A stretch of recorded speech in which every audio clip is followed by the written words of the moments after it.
Halo Sobat Fatan yang cerdas, kembali lagi di Fatan dari Suara Channel, channel edukasi yang membantu meraih prestasi. Kali ini kita akan belajar tema 7, subtema 2, pembelajaran ke-1. Sekarang siapkan buku dan alat tulis kalian. Jangan lupa sebelumnya, marilah berdoa terlebih dahulu menurut agama dan kepercayaan masing-masing.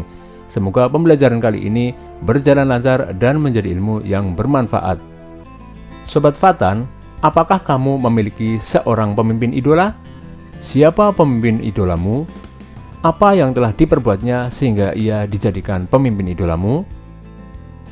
Tulislah pemimpin idolamu dan nilai-nilai kepemimpinan yang mencerminkan pengamalan nilai-nilai persatuan dan kesatuan. Jangan lupa menuliskan contoh kegiatan yang telah dilakukannya.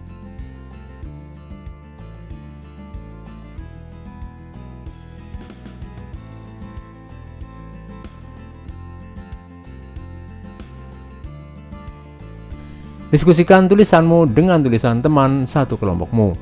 Adakah persamaan antara hasil tulisanmu dengan hasil tulisan mereka?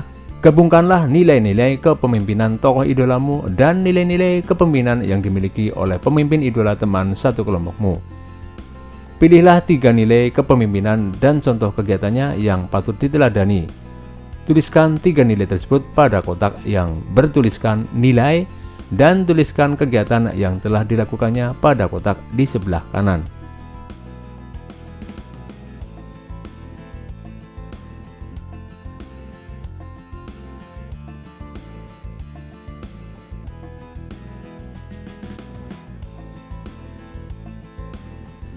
Pemimpin idola dapat berasal dari berbagai kalangan. Diskusikan siapa saja para pemimpin idola teman sekelasmu. Apakah mereka bekerja di bidang politik, sosial, budaya, ekonomi, atau pendidikan? Catat hasil diskusimu. Kamu bisa mempelajari contoh yang diberikan.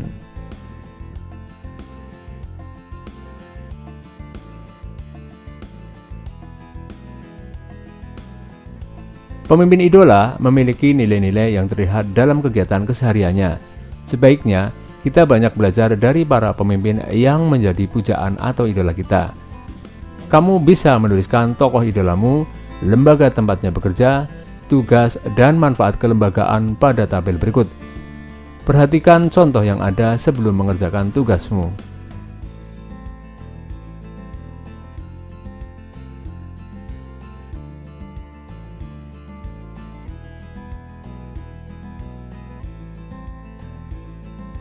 Ayo belajar dari salah satu pemimpin yang patut kita teladani melalui bacaan berikut. Pamanku, lurah idola. Ini cerita tentang pamanku. Badi namanya. Ia seorang lurah di desanya. Warga biasanya memanggilnya dengan sebutan Pak Lurah. Tetapi aku tahu mereka mengenal dekat, hormat, serta sayang kepada beliau. Walau menjabat sebagai lurah, pamanku hidup sederhana. Gaji dan fasilitas yang diperolehnya tidak digunakan untuk kepentingan pribadinya. Rumahnya tetap mungil, sederhana, hanya berlantai semen. Untuk apa rumah mewah berlantai keramik? Yang penting bersih dan nyaman saja. Lantai semen justru terasa lebih dingin kan? Ujarnya ketika aku mengomentari rumahnya. Ternyata dari cerita bibi aku tahu, paman menyisihkan gajinya justru untuk meningkatkan kesejahteraan warganya. Dibangunnya balai belajar sederhana untuk tempat warga belajar membaca. Paman ingin warganya maju. Ia ingin warganya melek informasi. Membaca merupakan salah satu cara membuka pintu informasi. Bergantian dengan bibi, di sore hari, paman mengajar membaca di balai belajar. Ia sabar dan penuh canda, sehingga warga tak sungkan belajar dengannya. Kadang warga seperti lupa bahwa sang guru adalah lurah, pejabat pemerintahan desa. Paman sedikit demi sedikit juga menyediakan berbagai buku di balai belajar. Berbagai buku disediakan seperti buku bercocok tanam, pemeliharaan hewan, atau buku pengetahuan umum tersedia di sana. Ia selalu menyisihkan sebagian gajinya untuk membeli buku di pasar buku bekas. Bukan hanya memikirkan kesejahteraan warganya, pamanku juga selalu bermusyawarah dengan warga sebelum menentukan kebijakan. Aku ingat, pernah sekali waktu sekelompok investor datang menemui paman. Mereka ingin membangun toko swalayan di desa. Sebagai lurah, Paman dapat saja langsung menyetujui, tetapi paman justru mengumpulkan warga untuk berdiskusi. Dikemukakannya dampak positif dan negatif jika ada tokoh swalayan di desa mereka. Sebagian besar warga tidak setuju karena khawatir akan mengalahkan usaha kecil warga.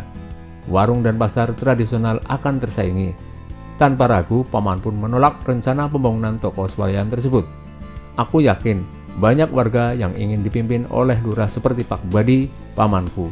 Seorang pemimpin yang memilih untuk tidak menjulang tinggi di tengah kesederhanaan warganya. Seorang pemimpin yang memilih untuk berjuang maju bersama warganya. Perhatikan nilai-nilai yang dimiliki oleh tokoh pemimpin pada teks bacaan di atas. Sebagai seorang pemimpin, ia sedang mengamalkan nilai-nilai persatuan. Apa yang dilakukannya merupakan wujud dari cintanya terhadap tanah air.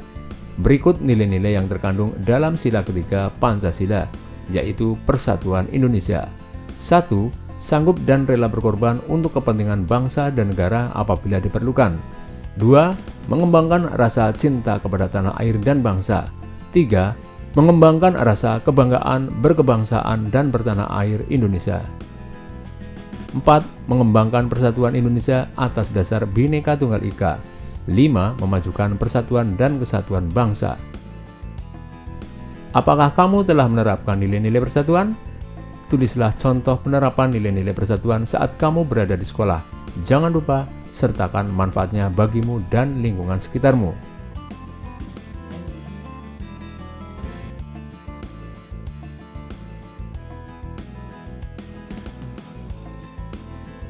Pemimpin yang dikagumi adalah mereka yang dipercaya oleh rakyatnya.